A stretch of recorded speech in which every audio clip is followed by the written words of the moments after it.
It's time to cut through the clutter. It's time to think about the conference at large. It's time for an Eastern Conference power rankings. Let's get to it. I'll tell you why I think the Orlando Magic are still making their way up the ladder. Coming up on today's episode of Locked On Magic. You are Locked On Magic, your daily Orlando Magic podcast, part of the Locked On Podcast Network, your team every day.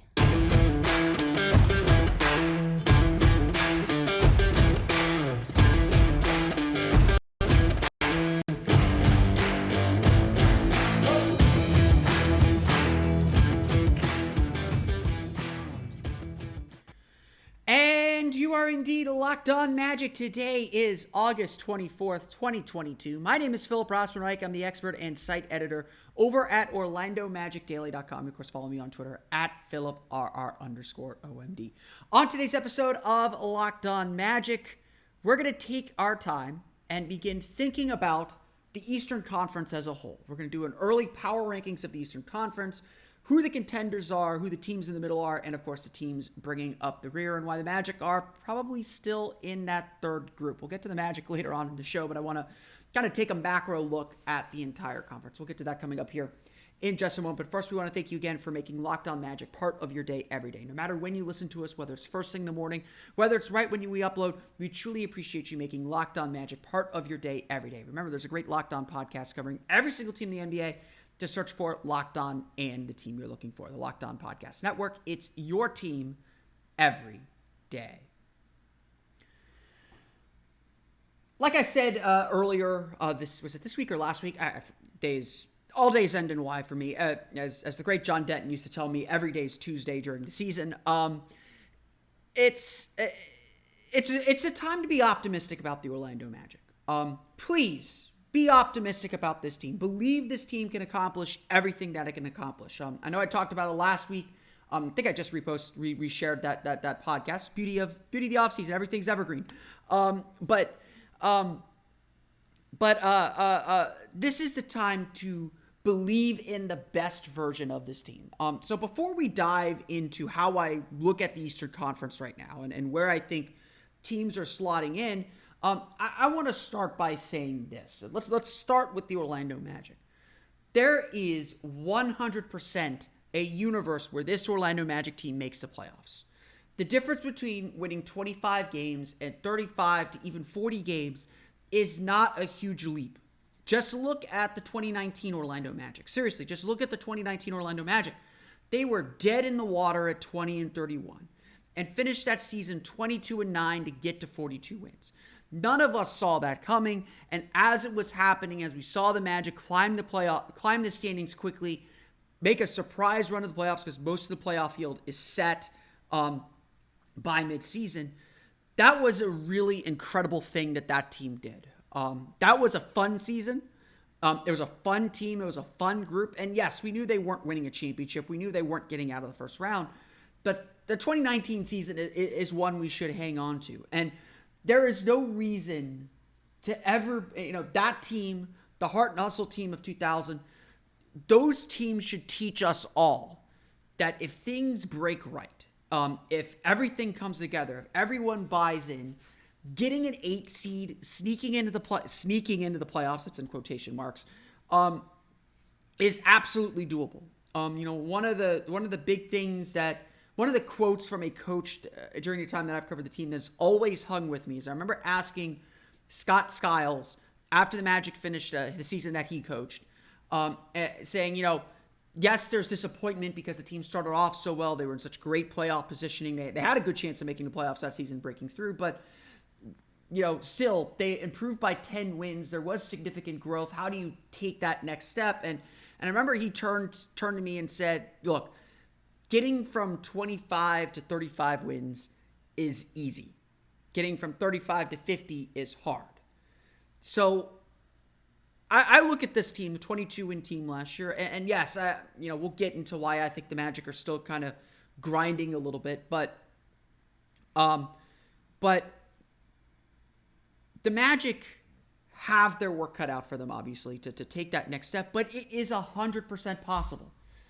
between all the young players who are inevitably going to get better, a second year with the same coach, so some stability on that front, a number one overall pick in Paolo Banchero that we think can become a true all-star, a true superstar, there is no reason not to believe in this team or there's no reason to discount that this team could take that leap. And again, while I'm going to argue here in a minute that it's not likely they're going to take that leap, or it's not something that I would, bet something significant on, it is absolutely possible. This team has the talent levels. It's just bringing it all together, and it just comes down to consistency. That's the big thing. You ask any team, any player, any coach, the NBA is about consistency. It's what you can do every single night without concern.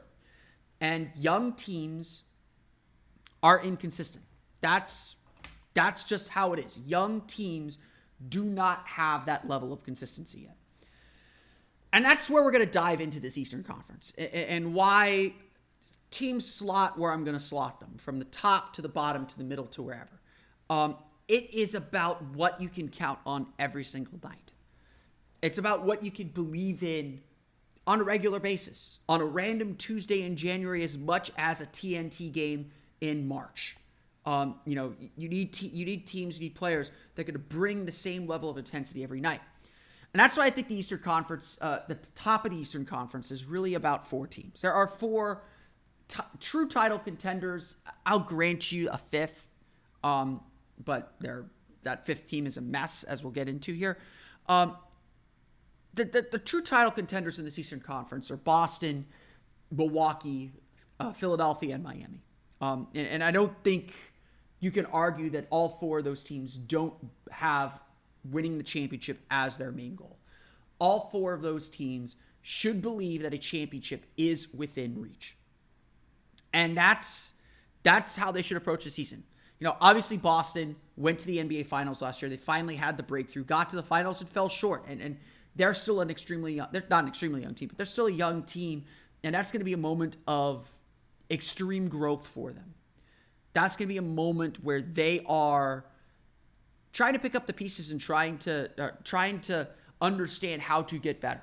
To Boston's credit, they did not rest on their laurels. They had the best defense in the league last year. They went out and got Malcolm Brogdon and Danilo Gallinari to try and add some offensive consistency, to try and add a little bit more to their offense, because too often their offense devolved into Jason Tatum and Jaylen Brown trying to do things by themselves. And so adding a really solid playmaker and defender in Brogdon, a great shooter in Brogdon, as well as a great shooter in Gallinari, that's going to add to what's already a strong roster. And Boston didn't have to give up anything for them. Boston kept their main rotation intact. So provided health, provided that teams don't figure out how to beat their defense this year, Boston should be considered a favorite to return to the finals. I would also say Milwaukee should be a co-favorite to return to the finals as well. To me, the only reason the Bucks were unable to beat the Celtics in that second round series was because Chris Middleton was hurt. If Chris Middleton is playing, I think we are looking at a Bucks-Warriors finals, which would have been delightful. Would have been absolutely fun. It's the Bucks are a really good team. They know who they are, and granted, they did not make any major moves this offseason. They re-signed Bobby Portis. They're banking that a healthy team can help them get over the hump. Milwaukee is certainly still a title contender by any stretch of the imagination. Philadelphia, obviously they added James Harden. Now it's kind of the big storyline for them last season. They pushed all their chips in on winning a title. Joel Embiid is at an MVP level. This is their window. And if they are unable to win during this championship window, they have failed miserably. That would be unacceptable if they are unable to win during this title window. That's something that they are going to have to reckon with, and they're going to have to kind of push themselves forward to reach that new height, to reach that new level. Philadelphia is really, really good. I think they still have some shortcomings. I think their lack of three-point shooting is a big thing, but adding DeAnthony Melton is a really underrated move. I really like that move for them. And really, it's just going to be about figuring out the balance for James Harden and Joel Embiid, and maybe making another move down the road with Tobias Harris. I don't think they want to get rid of Tyrese Maxey, but Tyrese Maxey is going to have to find his fit with that team as well. Philadelphia is still a very, very good team. Do not sleep on them. And, honestly, I'm hesitant to put Miami in this top group, but you have to. Miami has spent this whole offseason feeling disrespected. They were the top seed in the Eastern Conference last year. Heat culture is a real thing. They find guys. Their guys fit perfectly. Jimmy Butler paces himself really well through the regular season and then turns into a completely different player in the playoffs. It's really incredible to watch. Miami is still a really, really good team. And I think there are fair questions to ask about Miami. They got to be healthy. They're kind of finely tuned in place. Kyle Lowry's got to have a bounce back year. I think they need Bam Adebayo to take a significant step forward if they want to really be truly win a championship again. But the Heat perform. They do the job every single night, every single year. It doesn't matter who's in, who's out in the regular season.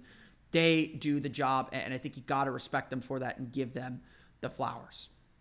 The middle of the Eastern Conference is very interesting, to say the least. We're going to fill out the rest of kind of the teams in playoff contention, where they're going, and kind of whether this is the area where the Magic can kind of get to. We'll get to that coming up here in just a moment.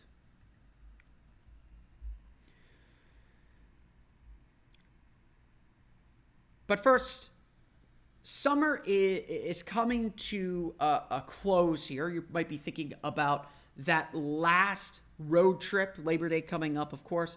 Last road trip before summer officially closes.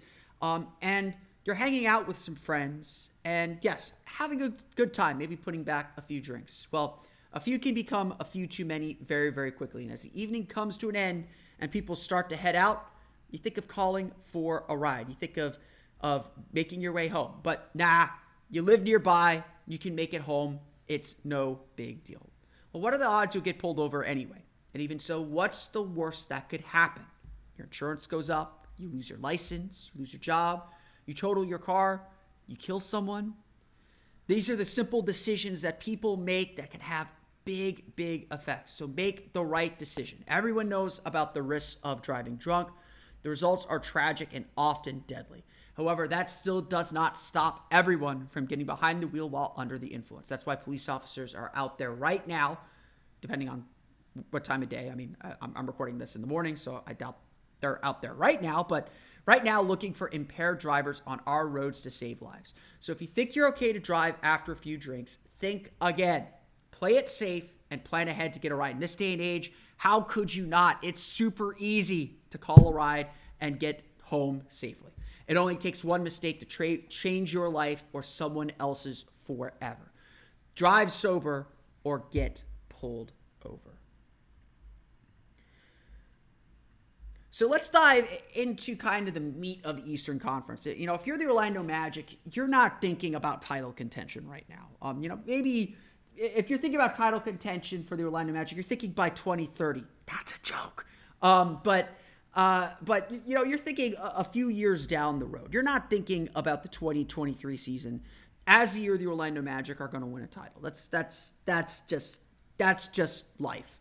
But if you are a Magic fan, you're thinking at least within the next 2-3 years of being kind of in this group that is solidly a playoff team, and looking to make that step up. Certainly, if you're the Magic, I would argue the goal for the Orlando Magic over the next 2 years. Be where the Cleveland Cavaliers and Charlotte Hornets are at. Let's take some baby steps maybe, but maybe we could take a more gigantic leap depending on how good some of these guys develop. But if the Magic could be kind of in the spot where we're going to talk about Chicago, about Cleveland, about Charlotte, that's kind of where they want to be. So let's dive into kind of that next tier, this next group of teams for the Eastern Conference. There are, like I said, 4 real title contenders. The 5th is the Brooklyn Nets. I wrote my article kind of power ranking the Eastern Conference after the news came out about, or before the news came out about Kevin Durant kind of rescinding his trade request. I'm still kind of loath to make them 5th, but for the sake of this comparison, yes, the Brooklyn Nets with Kevin Durant, with Kyrie Irving, with Ben Simmons, If they can figure things out, if they can put some of those pieces together, that is a championship level team. They've got championship level talent at the very, very least. And you can't ignore it. Like, look, at the end of the day, if you want to win a championship in this league, you have to have the best players. Kevin Durant and Kyrie Irving are two of the 10 best players in this league. They are title contenders. As long as those two guys are playing and able to play together and coexist and make things work. Yes, Brooklyn, I think, has a supporting cast problem, but Durant and Irving are enough on their own to get a team over the top. And we're not even talking about Ben Simmons, who, despite all the criticisms, and some of them fair, some of them not, despite all the criticisms, is still a really, really, really good player. So don't count out the Brooklyn Nets. I have the Atlanta Hawks also climbing into this tier. I really love what Atlanta did this offseason. They kind of traded off some aging players. Danilo Gallinari was not quite working out for them. They're expecting some young players to step up in DeAndre Hunter, but they really addressed, I feel like, the biggest issue that team had last year. That team last year was Trae Young and no one else. And if you watch the playoff series against the Miami Heat, the Heat just bombarded Trae Young. They made Trae Young's life so difficult. They made it so hard for him to just do anything. And the whole focus for that Miami Heat defense was to bottle up Trae Young and just not allow him to do anything. Like nothing. Zero, zilch, nada. And Young still got some of his numbers, but he had to work so hard. And by game 4, you could tell how exhausted he was just trying to get free. Atlanta needed a secondary ball handler. They needed someone who could relieve some of that pressure on him. And they went out and got a pretty good guy. Like DeJounte Murray was an all-star last year on a mediocre at best San Antonio Spurs team. He is a dynamic playmaker. I think he gives them a new element. I think moving Trae Young off the ball more often is going to help his shooting percentages go up, make him more effective. I don't think it's going to affect his scoring numbers very much. Having that secondary playmaker, I think, is such a huge move and such a huge boost to this Atlanta team. I expect them to be back. They were an Eastern Conference finalists 2 years ago. I don't know if they'll be that good this year, obviously, but I think they are back into thinking about getting into the second round again. And that obviously should be an expectation for them. They've got a great pick-and-roll partner in Clint Capella. John Collins was hurt most of last year, too. If he's healthy, that gives them a new and interesting dynamic and some versatility. They've still got Bogdan Bogdanovic. If they can get good shooting seasons from DeAndre Hunter and Kevin Huerter, their defense should improve a little bit. That's the other need that they didn't really address. But I really love what Atlanta did. I think Atlanta's back into the conversation to get into the second round of the playoffs, which I think is where they need to be. The other sure playoff team is obviously the Toronto Raptors. Sort of like the Miami Heat, the Raptors are just a sure thing. I honestly, like, the standings, the way I'm presenting these teams is not necessarily the standings in which they will finish. Like, I think Milwaukee is the first or second best team in the conference. I think they're going to finish third or fourth because Giannis paces himself. They know how to win. Seeding isn't so important to them. Like Miami, I think, needs to be the number 1 seed. They need to push and get home court advantage to give themselves a real chance. And I think they could be a second or third seed. Brooklyn, obviously, I have them like 5th or 6th. Everything could break right for them, and they could be a top seed too. So don't take this as a standings, but just kind of where I'm feeling about teams. Toronto is a great example of this. Toronto could easily be a 4 or 5 seed. They are just so good and so solid and well coached. They know exactly who they are. They know exactly what they're trying to do, and they are really tough to game plan for in the regular season. I say this about the Utah Jazz a lot. Utah Jazz are a great regular season team. It is hard to prepare for them. It is hard to get ready for them during the course of a regular season. But in the playoffs, they're a little bit easier to game plan. And I think that's kind of what happens in Toronto because, unless Pascal Siakam takes a really significant gain, and it's not that he's bad, he's really, really good. Unless he takes a really significant leap and jump, they're just, it's not that they're one-dimensional. They're easier to game plan for in the playoffs because they don't have that star to kind of elevate them over. And that's why I have Toronto kind of below Atlanta, below Brooklyn, because at the end of the day, they have very good players. They fit really well together, but in the playoffs, they're not the same team. They're just not. I just don't think that they're necessarily a strong playoff team.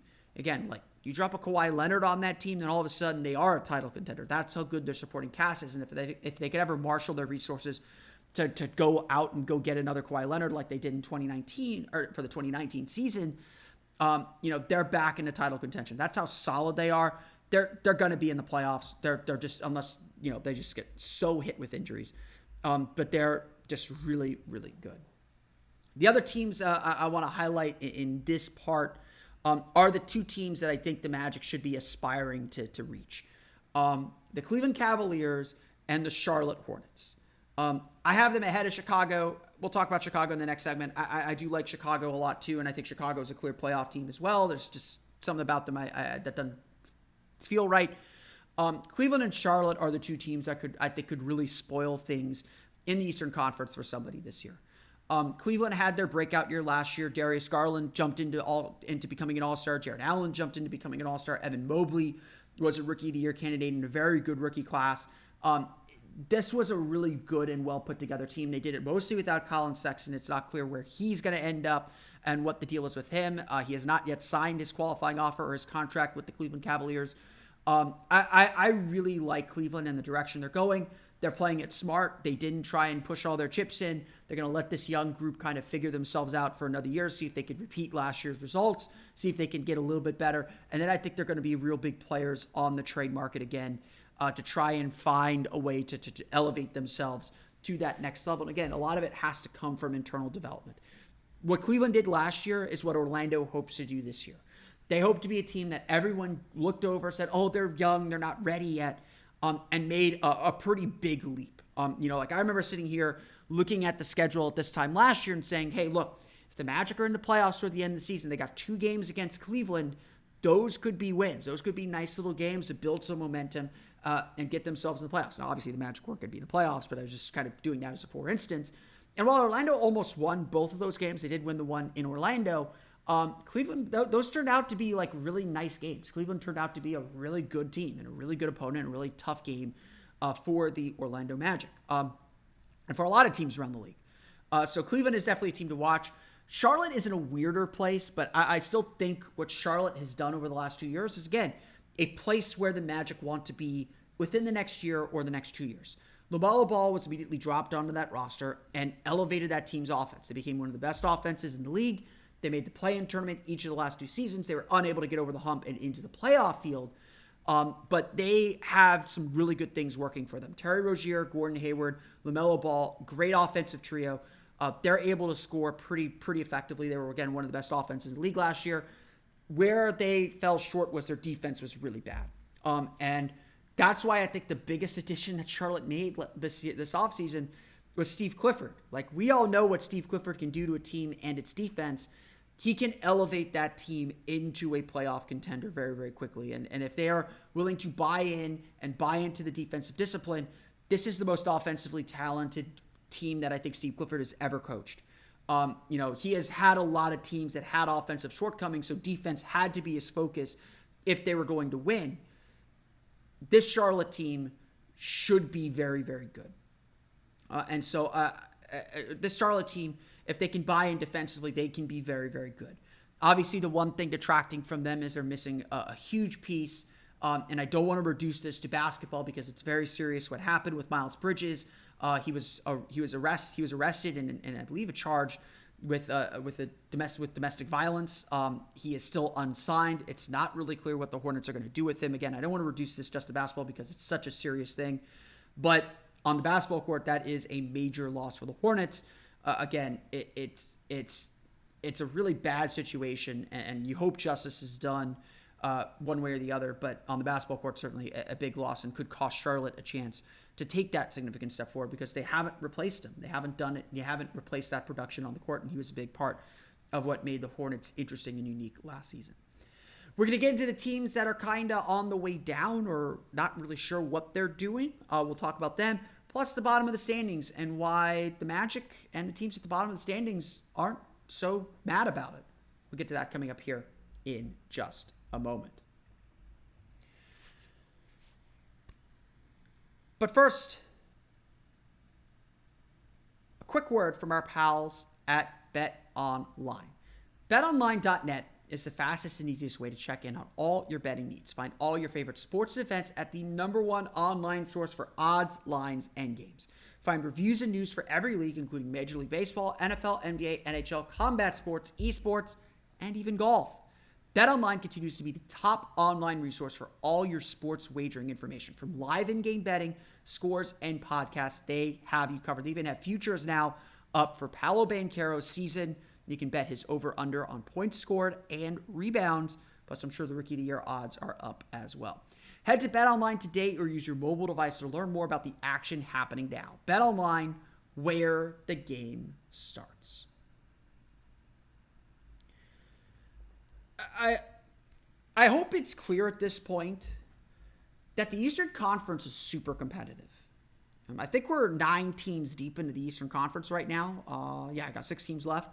There are 9 teams deep in the Eastern Conference, and all 9 of these teams that I've described already, I think can be playoff teams. We're going to talk about the Chicago Bulls. They should be a playoff team. The Washington Wizards, I think they can be a playoff team.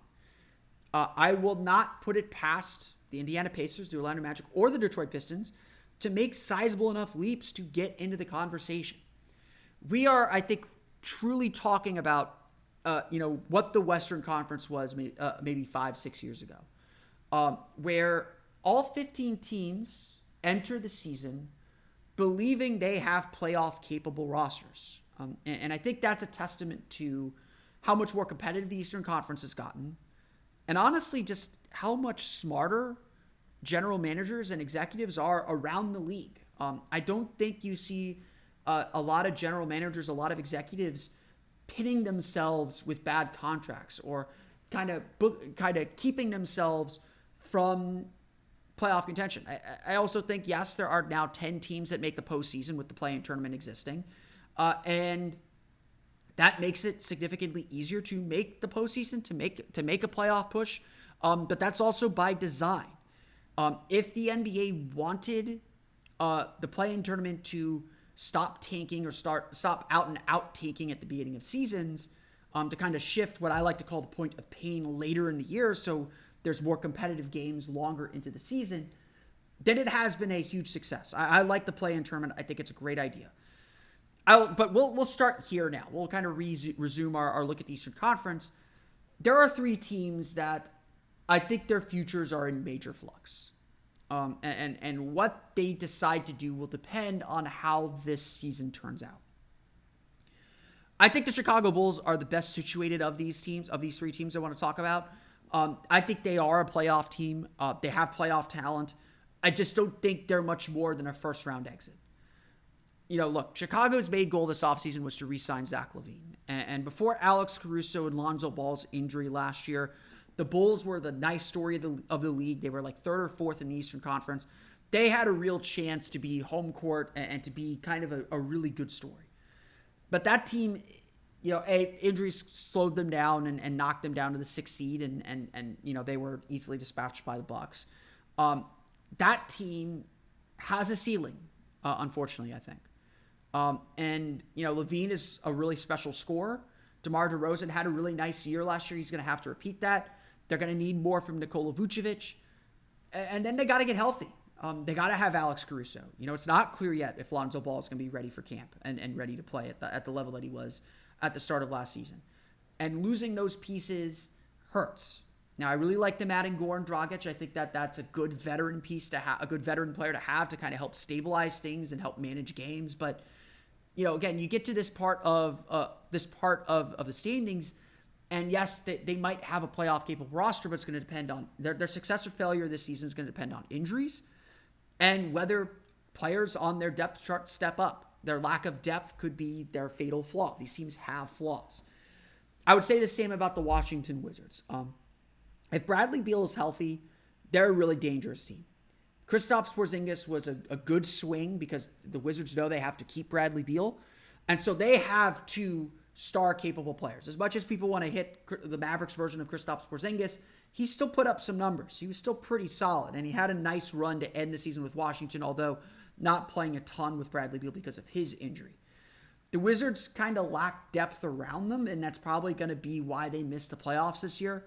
But that's a team with 2 star talent players. And that's enough to put you in the conversation.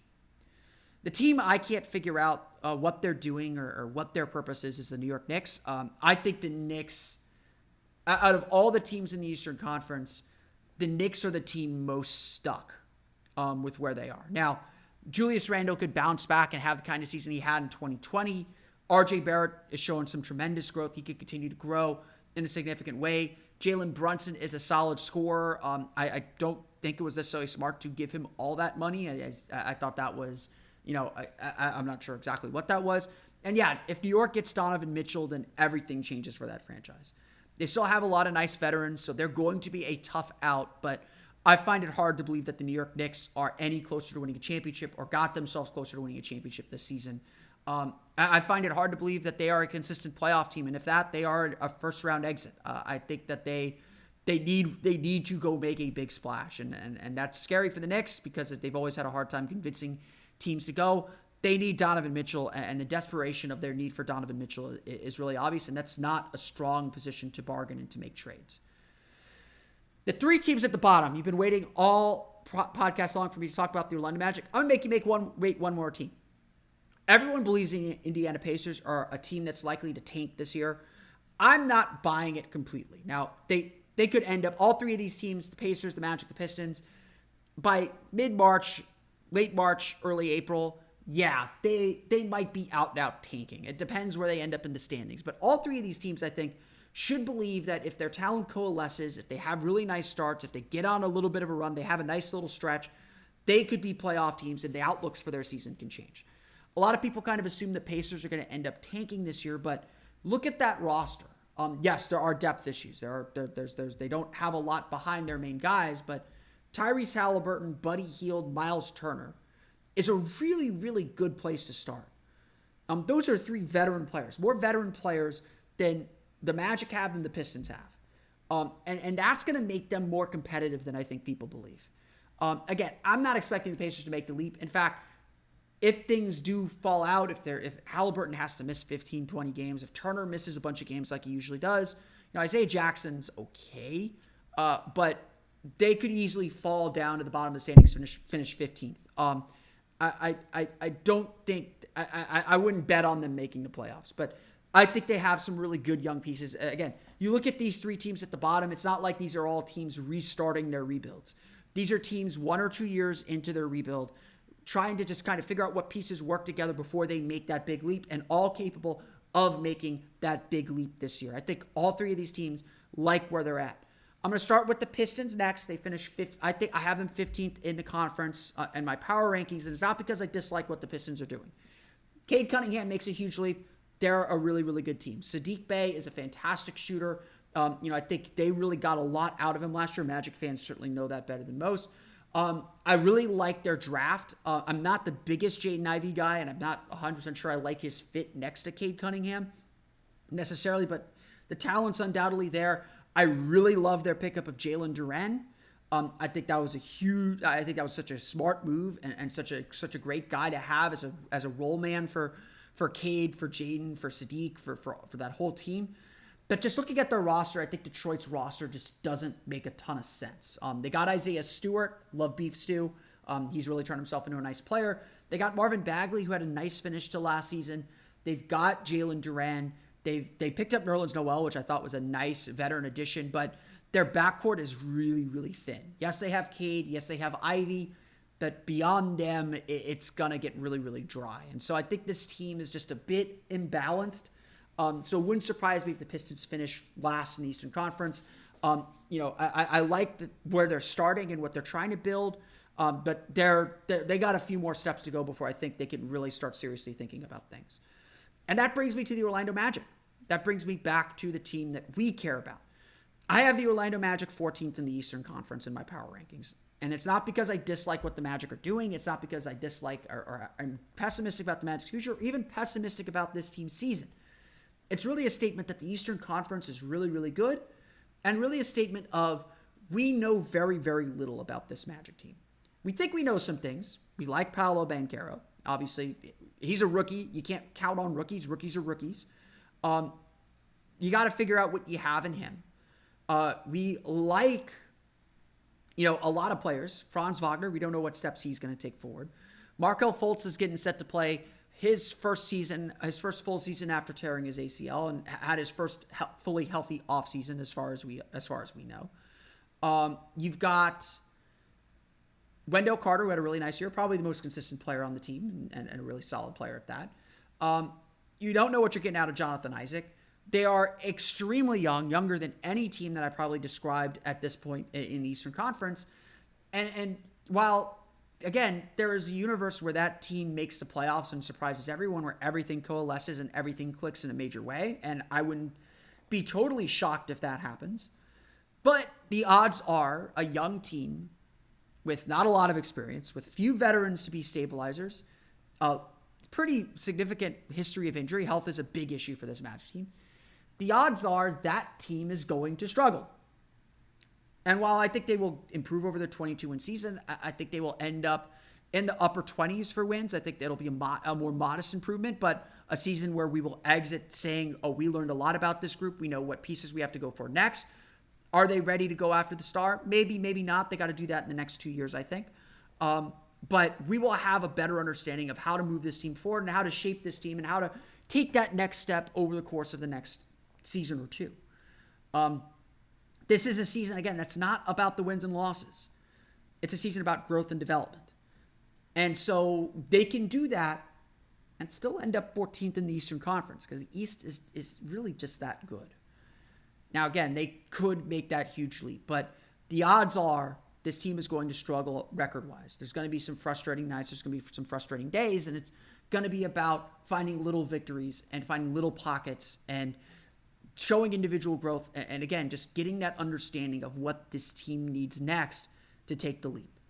They can do that even at the bottom of the standings. And yes, like I said last week as well, the 2023 draft is going to hang over all of these teams and make them have to make some decisions about what strategy they want to play as they move forward. Now, I don't think the Orlando should be out and out tanking. They have a lot on their roster they need to develop and grow. They've got, they shouldn't be playing a bunch of G League guys at the end of the season. Every game this season should be valuable to the growth and development of what they have on their roster. The draft is the draft. It's going to happen. It's going to be what it is. But they should be concerned if this team is just so out and out bad that they aren't learning and growing. That's the judge for this season. And so it doesn't really matter where the Magic ultimately finish. Now, obviously, they accomplish a lot of things by surprising people, getting into the 30s, getting into that playoff chase, and I want to see them be in the playoff chase deeper into the season. But if they do end up at the bottom of the standings, there's still a lot that they'll need to learn and decide as they move forward. It's all valuable information.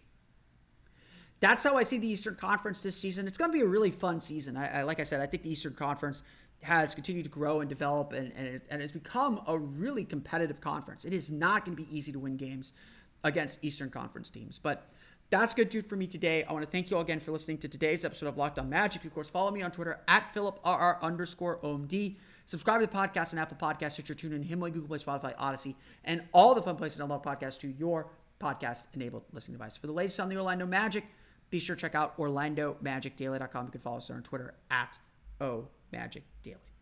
Now that you're done listening to us, be sure to check out Locked On NBA. Locked On NBA is still going strong, even through the NBA desert here in August. Check them out wherever you download podcasts. But that's going to do it for me today. I want to thank you all again for listening to today's episode of Locked On Magic. For Orlando Magic Daily and Locked On Magic, this has been Philip Rossman-Reich. We'll see you all again next time for another episode of Locked On Magic.